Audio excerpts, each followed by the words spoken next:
welcome back to my channel. Today we're going to be talking about releasing energy and 3 of my favorite ways to do so. If you've been feeling plugged up, lost, or unsure of how to get energy to come up and out of you so that you can let go of it, then this video is going to be for you.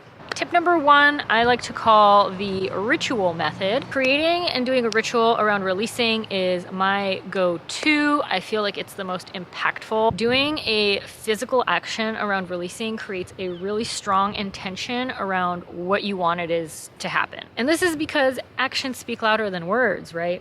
Ritual or ceremony sends a really strong message to your subconscious and the universe or the unseen realms that yes, you are finally ready to let go of this person, this place, this thing. So making a little ceremony out of it also creates this safe and intimate space in which you can also process what it is that's coming up to be released. And processing is so vital to this practice because it helps you to understand why what it is that you're releasing needs to be released. So let's get into some techniques. I have a few favorites. I do so many more than just the ones that I'm going to be showing you, but these are super simple and I feel like anybody can do them. So here we go.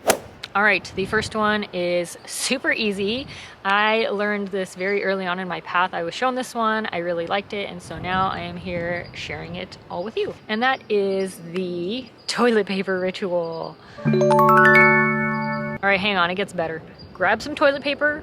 All you really need is a few squares. I guess you can use the whole roll if you've got a lot of crap that you want to release. Don't clog your septic system though. So you've got your teepee. Now, on that toilet paper, you want to write down all the things that you want to release. I want to release my toxic job. I want to release the fact that I keep thinking of this person every time I do anything. I want to release the fact that I need everybody's approval everywhere that I go. Just some examples, but use whatever it is that you feel like you need. All right, now that you have the toilet paper, you've written it all down in pen or pencil. I mean, good luck to you though. Right, so you've got all of that written on your toilet paper, right? Now, what I want you to do is take the toilet paper and flush it down the toilet. And then, voila, that's it. You've done it. You've started your releasing process. You have now begun releasing whatever it is that you just flushed down. Now you're gonna look at me and think, Kristina, what the heck? You're literally telling me to release by flushing down toilet paper? Now hear me out. Symbolically, take another look at what you're doing. You are quite literally using the energy of the toilet and the energy of water to flush down and release all the ish that you no longer need. So if you're using this method, what it's really going to do is help to get things flowing. It's going to help to get you into the flow if you're feeling resistant, because right, the toilet paper is in the flow of the water as it's going through like the pipes and everything like that. It's really going to cleanse. Again, water is very cleansing. So it's going to cleanse all the stuff out that you no longer need, that you don't have to hold on to, and that you're trying to release, right?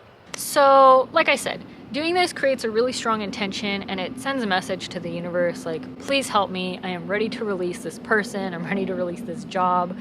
I'm ready to let go. Try it out. Let me know what you think. Okay, so this next technique comes from Hindu yoga and it is called pranayama, which is the practice of breathing. Now, breathwork is awesome, breathwork is potent, and most importantly, breathwork is free. Literally anybody can do it. You have absolutely no excuse because you are already breathing. I also highly recommend looking into pranayama and yoga in general. There's a lot of wisdom and healing to be found in their ancient origins. Anyways, this one that I'm going to talk about is called the breath of fire. So with breath of fire, the essence of this is that you inhale very passively, but then you exhale very forcefully in a repeated pattern. So you're gonna wanna take a seat for this. You don't wanna be standing. For some people, it can make them lightheaded. Just take a seat. We're gonna inhale about 3/4 of the way in, and then we're gonna do short, rapid exhales. Here we go.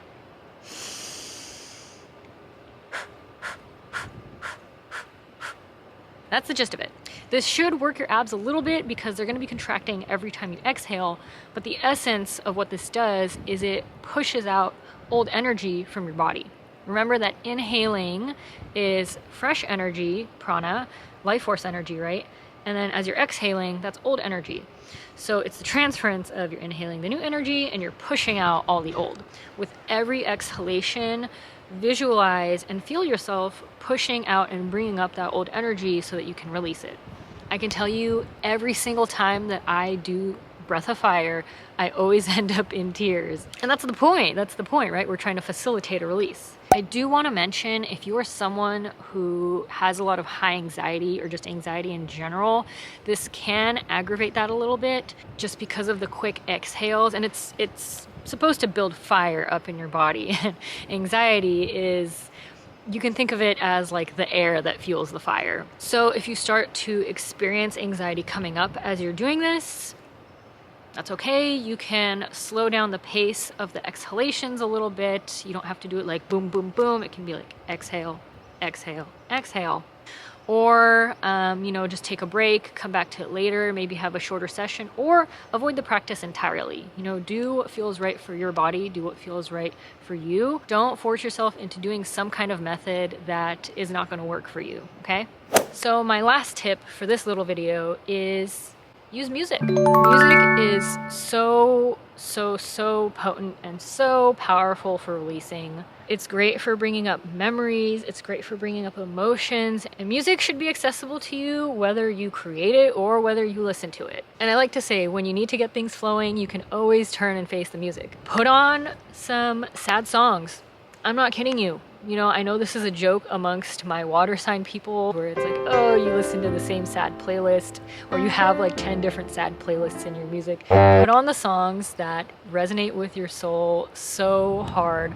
Put on the ones that make you feel so seen, that they get the energy up and flowing. They really get you into it. If they make you feel like crying, good. Like, that's what they need to be doing, because that's getting the energy up and out of you. Music is amazing at allowing you to see what is going on inside of your inner world. So pay attention to the music, the genres, and the songs that you are vibing with, because it is very telling of where your energy's at. You can not only use it to facilitate release, but you can also use it to see where you are at in your journey and how you are doing with that journey. Shout out to my musicians out there. If you have your own channel or platform, please link it down in the comments below so we can all check out your sounds. You guys are my frequency healers. I really love saying this to my musician friends, is that you are contributing to being a part of someone's healing. So never forget that. Funny enough, I actually read this somewhere a long time ago, that when you hum, you are actually healing yourself, because when you create that kind of vibration, it's very healing. Very similarly to how it's very healing to us to listen to a cat's purr, being able to hum is a form of self-soothing. People who hum to themselves, they be healing themselves. All right, that is it for the video. Please let me know what you think. I would love to hear if you have any of your own releasing methods that you'd be willing to share in the comments below. Other than that, please hit the like button if you found any of this useful. And as always, thank you for watching. Thank you for listening, and I will see you in the next one. Bye.